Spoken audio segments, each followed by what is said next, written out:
Nall, and it's really good to be here with you. Yeah, I'm so glad to have you. And to get us started off, tell us more about yourself and about your game. Great, thanks.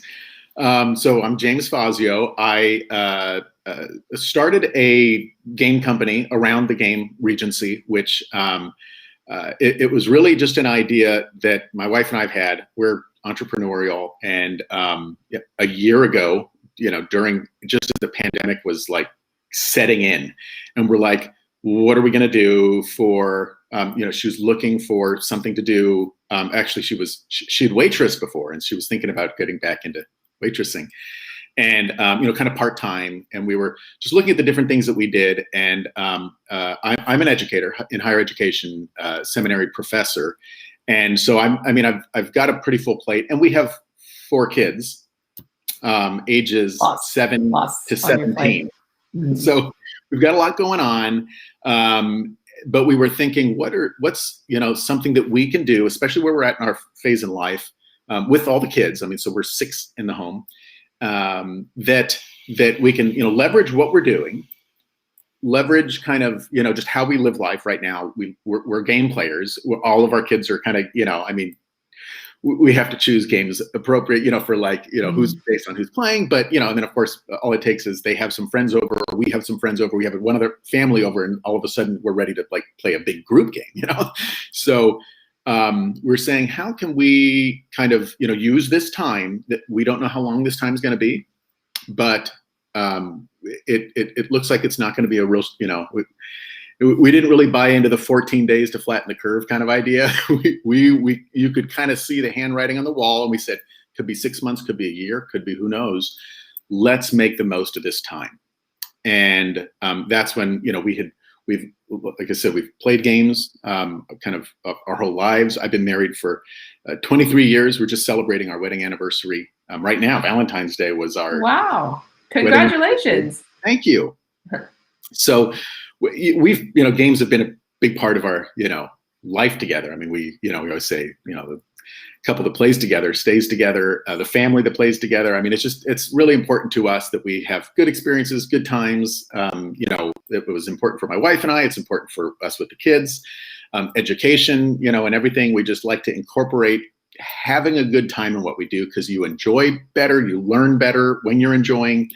There's so many opportunities for development, even in raising a family around the game table, so many experiences to learn, so many disappointments to simulate, so many obstacles to overcome. I mean, all of that. And we just took it all and just said, let's do this as a family with our kids.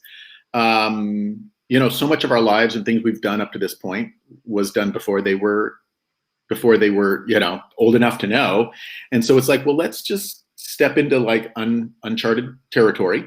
We've not done game design before in Kickstarter and everything that goes into that. So it's like they get to see us be novices. I'm a PhD, and I do, I'm a professor, and I'm an author, and I'm a speaker, and things like that. And it's established in one field, and yet watching us just step our toes in the water of a completely different field where we don't know what to expect. And, it's what we try to tell our kids. I mean, as they're becoming teenagers and going into, my oldest daughter now is in college, and we're saying, this is just how you step out and do new things and take some bumps and figure out what you want to do. And we see it as something that we could embrace together as a family and do together. So that's kind of the big picture of how we started about a year ago in our company, and then with our game, specifically Regency, which we'll talk more about. Yeah, I really love that you're pretty much leading by example right now, right? It's not just like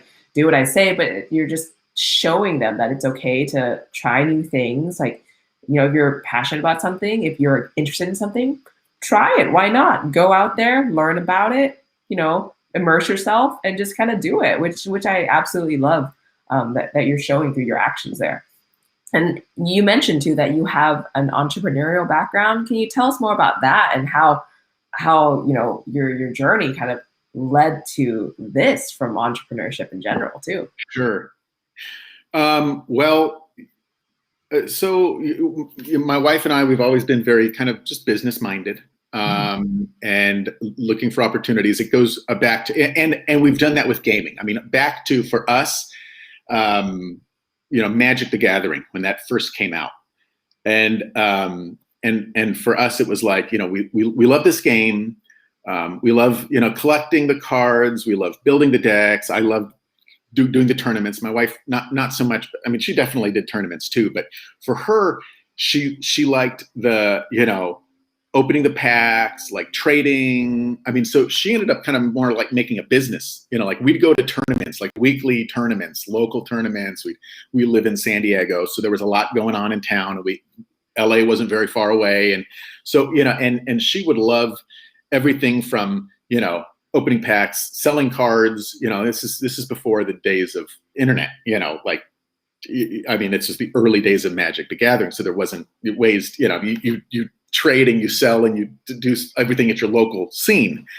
And so, she wanted to like get a reseller's license and really get into just doing Magic, and we did that for a little while, for a couple of years. And that was fun. But the idea was that always just kind of goes hand in hand. Cause like I said, I mean, who doesn't love the game? I mean, I think we all love, we love gaming, but it's like, is this just going to be a hobby, or is this going to be something that we can do that we can really justify the time commitment that we want to spend? I mean, if it's a hobby, we all have so many hours that we can commit to hobbies.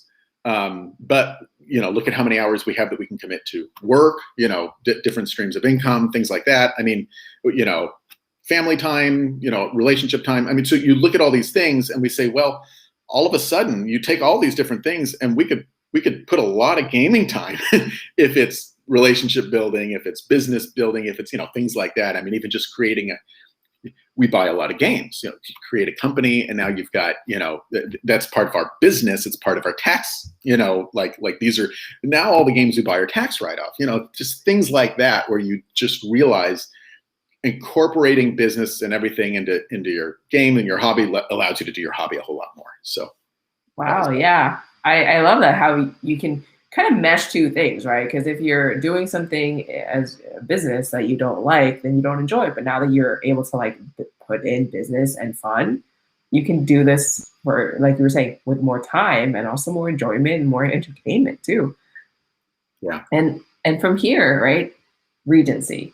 How did you settle on Regency as your first kind of debut game for this company? What is Great Regency about? Okay, so Regency is a tableau builder, and it's a mechanic that everybody's very familiar with, and fun and accessible. People know what it is usually, But the idea is we wanted something that was well, for one, we knew that we were going to be starting our business based on the Kickstarter model, so we needed to kickstart a game, and we needed to begin modest. I mean, if the goal is a company, the starting point is like a step. And so we said Regency is like a great step for us because it's a card game. It's a small box game, basically. I mean, it's not a heavy, big box. It's not this overambitious thing, and it allows us to, with a lower price point, to figure out the business, figure out the industry, marketing, kickstarting, fulfillment, the delivery, everything. Just figure it out on a manageable scale. And so that was a part of just the business decision of let's start with this kind of game.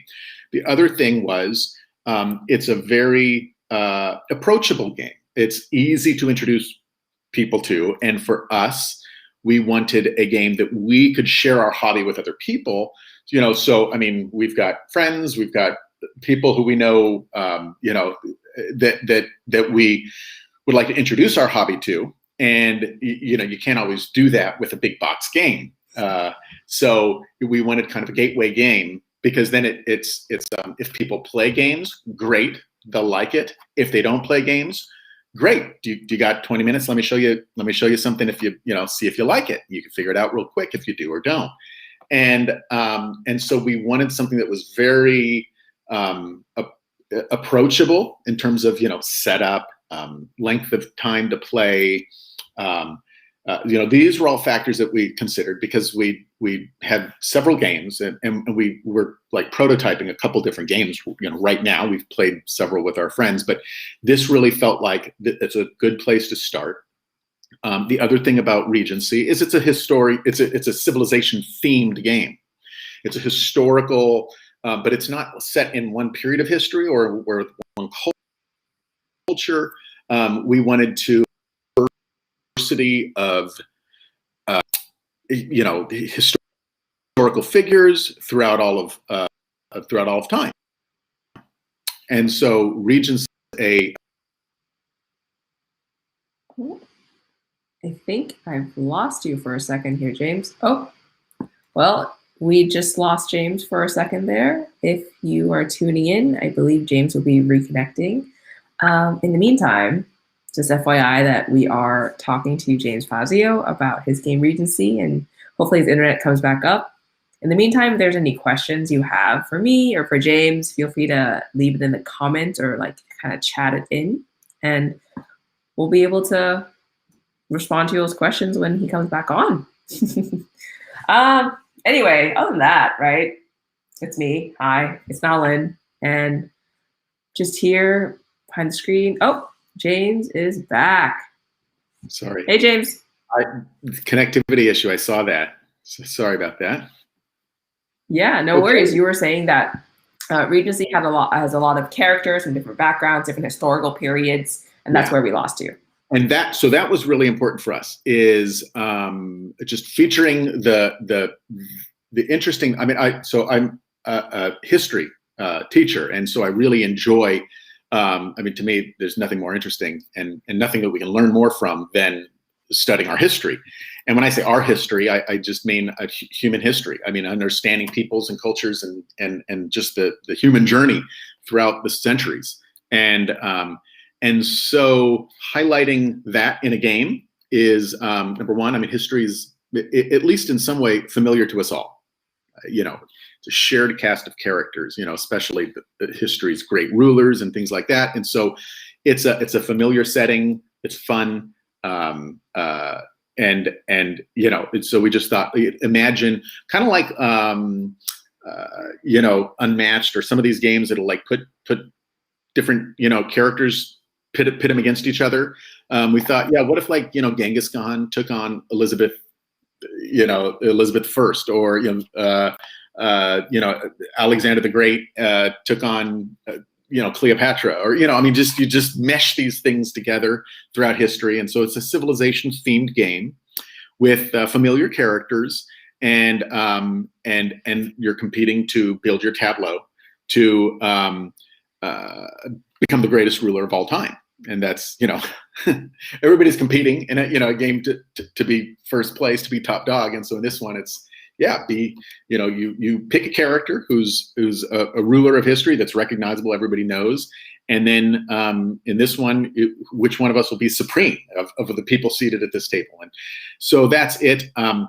Maybe what's a little bit different about it, though, is it's a much more interactive game. So whereas a lot of tableau builders usually have a player who's very focused on what's going on right in front of them, and maybe a common area that they're drafting from, or things like that, as that. But this plays on the theme of the power struggle and we all have a dog in this hunt. Like we all, like if you're gaining, I'm watching what you're doing, because that's going to impact me, because we're all going for first. And so that means, and the game is very simple. Rather than a scoring method at the end where you total up your points, it's the first regent to complete their fiefdom, which would be their kingdom, basically, of all the different citizens that they're trying to attract to their fiefdom. The first regent to do that and complete with a full diverse cast of different types of characters, and each character contributes something different.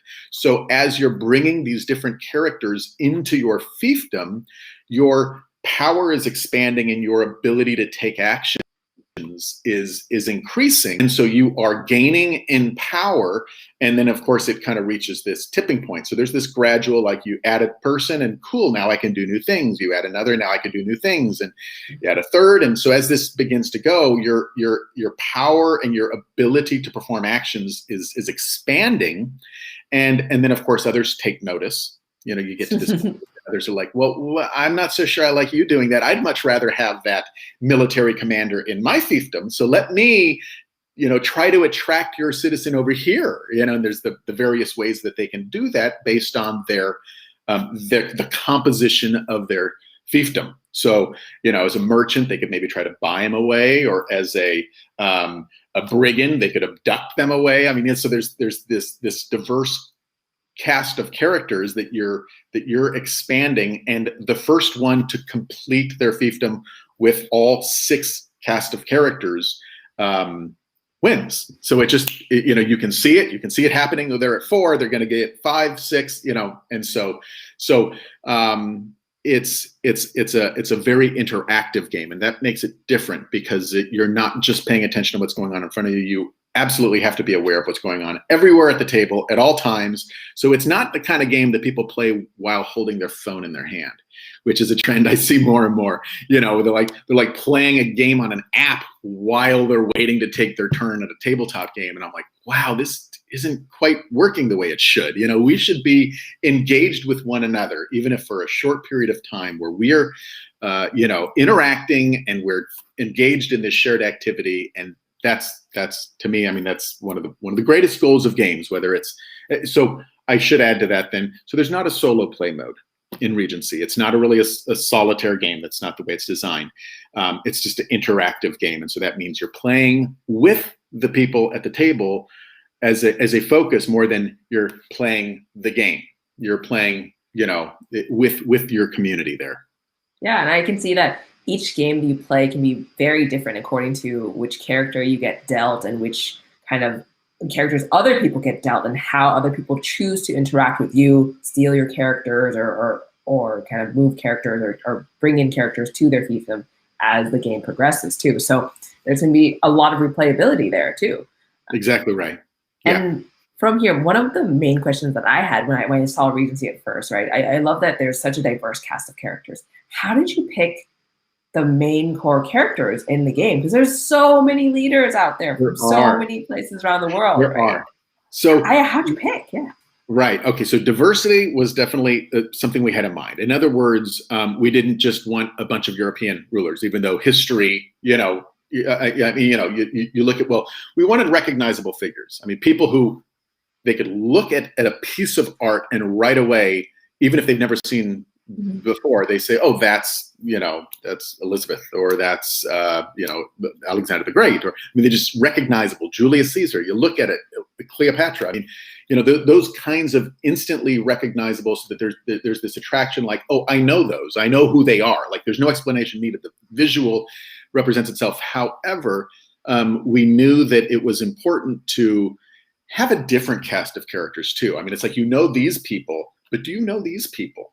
And so, again, getting back to sort of the education part of it, is let's also introduce figures who are very, very famous globally, and maybe not so much. I mean, if we've had world history, maybe we came across a name, but like the uniter of the Indian Empire, Ashoka the Great, one of the greatest rulers of history, but based on when he lived in history, much longer ago, and doesn't usually factor into Western history. So a lot of rulers from the world of Islam, and Suleiman the Magnificent, or Mansa Musa, the first of the Mali Empire. You've got these different figures that people are less familiar with, or you've got like Wu Zetian, figures. Of course, some many people know Genghis Khan, right? So mix of people that you could look at and say, I know who that is, but I don't know who that is. But man, they look interesting. And so, obviously, having representation of female rulers was important. I have when we sit down to play a game, it's like, well, what characters are we going to pick? And so having female options is always fun for them. Game that's very much more a gateway game and approachable for a lot of people to play, and we're all introducing games to new people, and we want, I mean, a lot of the character, and it's always who do they pick, you know? I mean, you know, we've got William Wallace or somebody like that, somebody, or Richard the Lionheart. I mean, a lot of identifiable ones, but at the same time, we really wanted to say, these are some interesting people. We put the Queen of Sheba in there, or King Henry Avery, you know? So we looked at like history and said, you know, who do right now? And one of the things is we kind of wanted to keep adding more and more, and we said, okay, well, look, it's okay. We've kind of hit our threshold. But man, it's fun. So we ended up, you know, based on all of these areas of history and cultures, we said, well, now let's recruiting citizens, and there's a lot of different people you're bringing in. Let's keep this continuity throughout the game. So, for instance, Queen Isabella I of one of the regents that you can choose, she was known as like Isabella the Catholic. She was a very famous religious. So the other thing is each of the regents have, you know, whatever they're known for, whether it's, you know, Arthur or different characters, different, you know, kind of prowesses or special. Uh-oh. James, I think we're losing But you we for a little bit realized, again. James. Okay, are we live? Are we good? Yes, I Hello? lost you for a little bit towards the end there, but you are back now. James, can you hear me? Oh, forgive me. Okay. Uh-oh. Are we?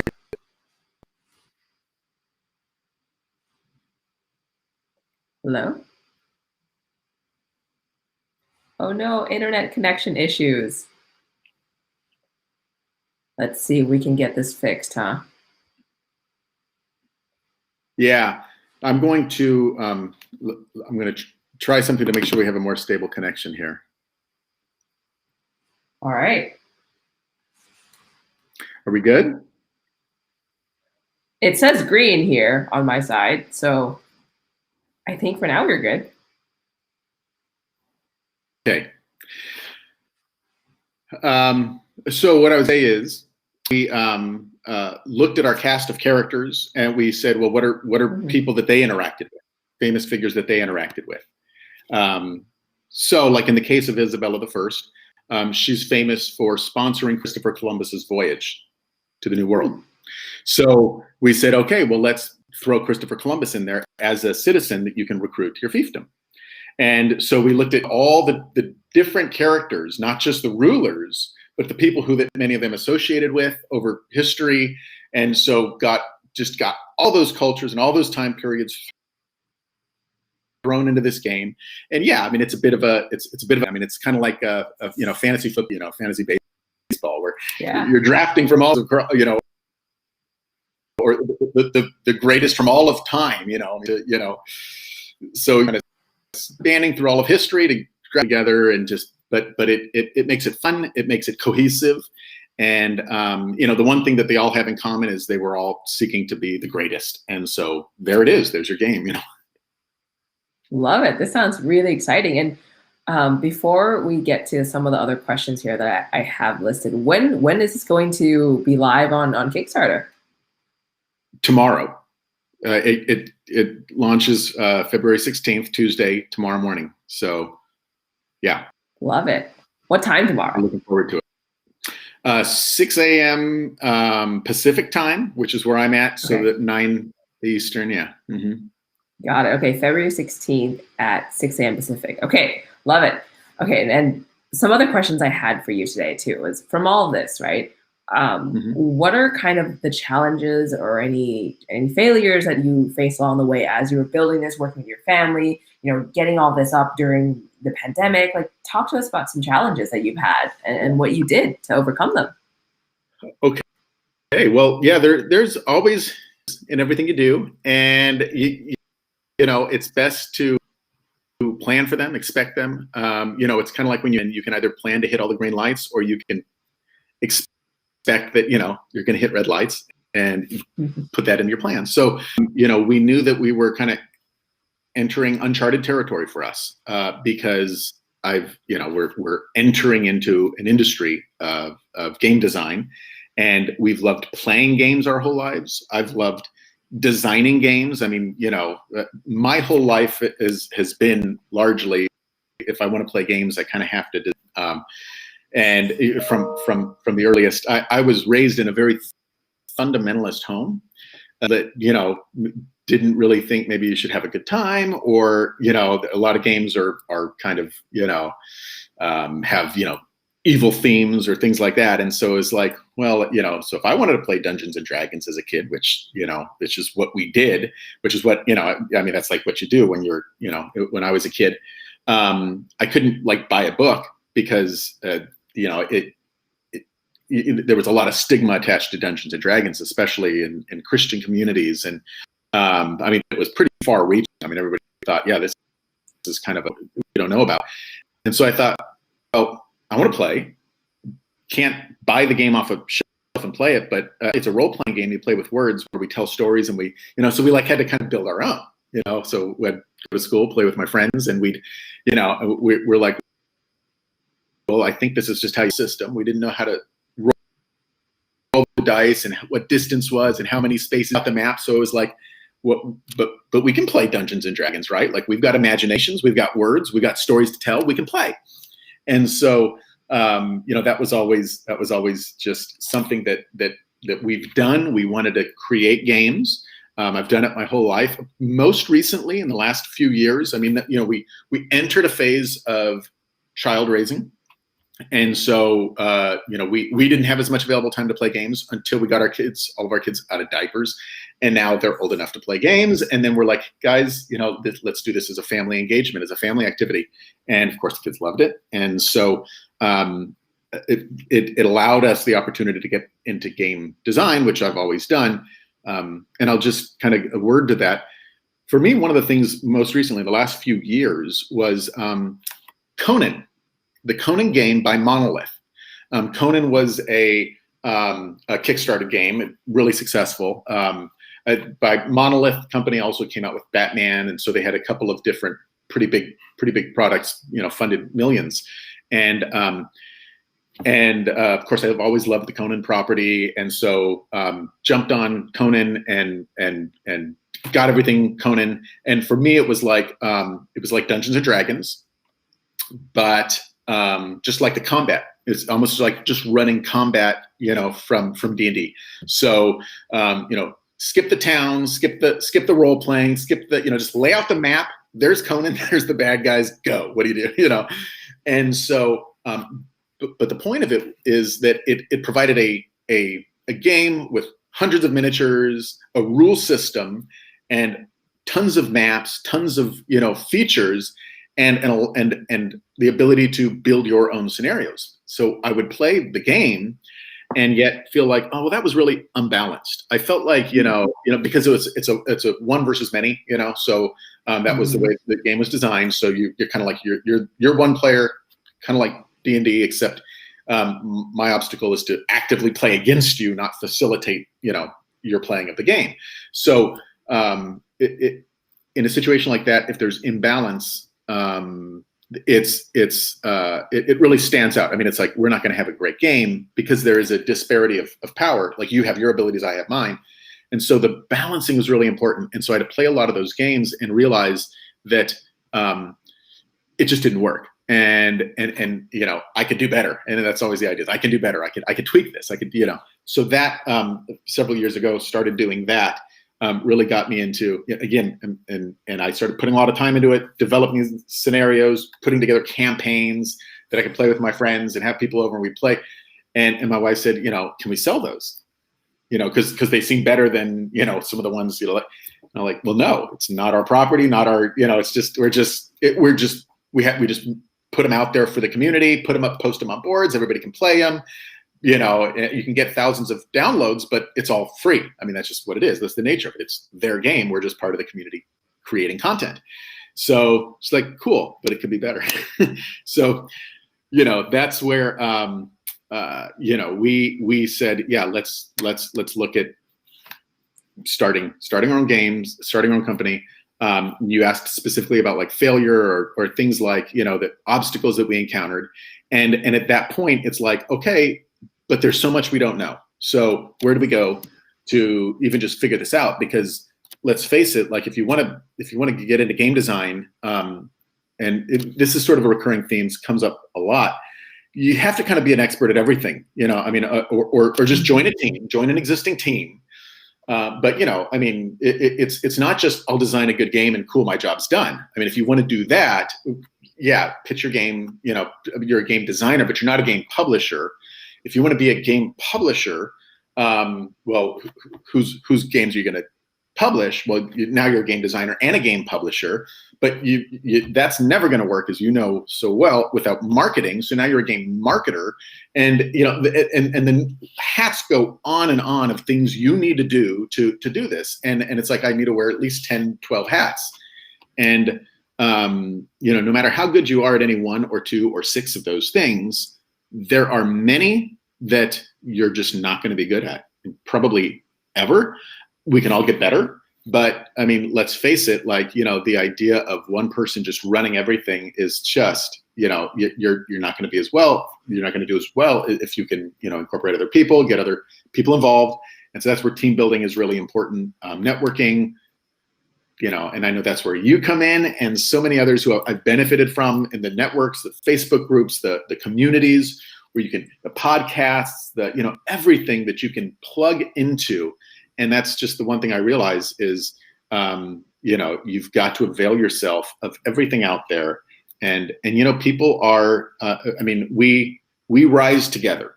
We, as gamers, as just the gaming community takes off, as people become more interested in, tabletop games or alternative, tabletop simulator, things like this. We benefit kind of collectively, and the community understands that, and it works together to try to encourage one another, support one another, and so learning that over the year and getting plugged in and reaching out to people and everything is just, the way I've overcome so many of those personal shortcomings that where it's like, I can't do this. I can't, marketing is a big one, and just saying, okay, how much time am I going to put into this? Or can I just talk to somebody who's a marketer? And you've got to figure out to the extent to which you're going to collaborate. You almost have to think, who am I going to collaborate with and on what things? It's not, am I going to collaborate? Because we need each other. That's really important for us to understand. Yeah, I love that. A lot of entrepreneurs get to that point too, like kind of what you were saying, where they just keep thinking, how do I do this? But rather than thinking how, thinking who is best suited to doing this is kind of the better question. Change from the how to the who, so that you were saying, so you can collaborate with people who, are in the community who, have that knowledge, have that expertise, have that know-how that can also help you along the way. And I love that you really talked about that, diving in, learning everything, but also knowing where you can, pair up or work with other people too, and not go it alone pretty much. And from here, right, I want to really ask this question because you have this firsthand experience so far, right? The campaign was launched already once, right? It didn't reach its funding goal. It almost got there. It didn't reach its funding goal. And then you decide to, close everything down, and then you're redoing this again. What kind of advice do you have for people coming to crowdfunding for the first time, trying to understand, like you're saying, learning the ropes and learning what to do and like trying to collaborate? Like, what kind of just advice do you have for people?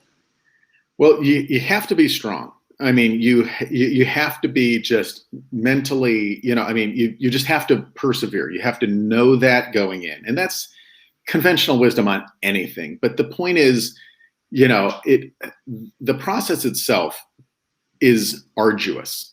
It will weed out, anybody who's not willing to tough it out. And I mean, you've got to believe in your product, and of course you've got to be open to, those who can speak into, what's working, what's not. Again, a problem with independent, game designers, developers, publishers is, I mean, there's kind of this little echo chamber of the head where you're just talking and you're like, well, this is cool, and you're convinced of it, but you've got to, that's where you really have to trust the community a lot more and be open to collaboration and how essential that is, because you've got to be able to say, well, maybe this isn't going to work. Maybe this theme isn't working. Maybe this, and nobody likes to hear that, but you've got to. I mean, that's what you have to hear. That's the more important thing to hear than "attaboy, good job." This is great. I mean, and that comes cheap and easy. And so it's not as easy, and especially people don't want to. I think generally speaking, people don't want to be critical. I mean, obviously you've got your trolls or your whatever, but typically, especially in these communities, I mean, when people give a criticism, it's usually well deserved.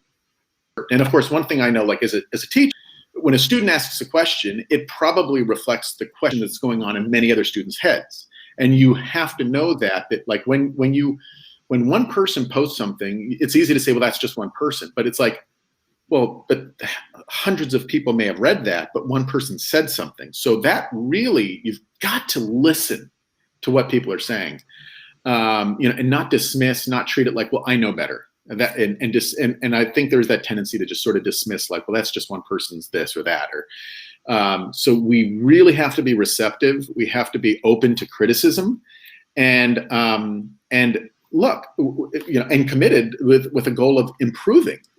We can't have this sort of dogged determination, which can be a virtue in pushing forward in something, but can also be a detriment if we can't adapt, adjust, and improve.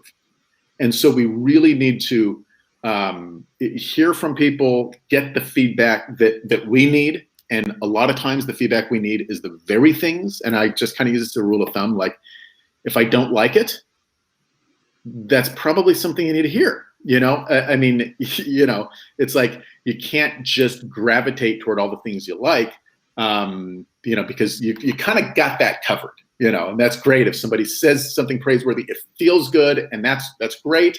But the things you hear that you don't like, I always say that's what you need to take to heart. At least consider that, So a lot of the obstacles just really are the things that are common to the human experience and what we need to do to improve and to really embrace opportunities, and to realize, like when somebody experiences your game, or sees your ad or gives you a comment, I mean, I had a lot of different feedback, and I would put stuff out there on your Facebook group and other places and try to get feedback from people. And a lot of times heard things I didn't want to hear. And and you have to say, that's why I asked, I didn't ask just to get, I mean, I'll ask my mom if I just want encouragement, but if I'm coming to the community, I want your wisdom, and you've got to embrace that. And wherever it